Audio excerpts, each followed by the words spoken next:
On essaye de se mettre ensemble pour avoir une seule voix, une même voix, et qu'on dise aux hommes politiques, quand il y a des décisions que vous prenez, si vous voulez faire la guerre en Syrie par exemple, mais d'accord, mais personne ne veut la dictature de Bachar. Mais quelles sont les conséquences? Première chose, on massacrera les chrétiens syriens. Alors, quelles sont les étapes que vous prenez si vous faites une intervention militaire pour protéger ces chrétiens pour qu'ils ne soient pas massacrés? Il y a urgence aujourd'hui.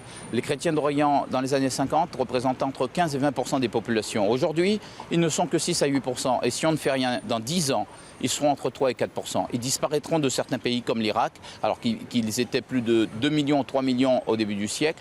Il faut aujourd'hui agir. Lorsque le gouvernement français décide de soutenir l'armée de la Syrie libre, il faut imposer à l'armée de la Syrie libre, aujourd'hui, de surveiller ce que font des milices islamistes qui aujourd'hui s'en prennent directement aux chrétiens parce qu'ils sont chrétiens, parce qu'ils ont un agenda aujourd'hui pour vider la Syrie de leurs chrétiens.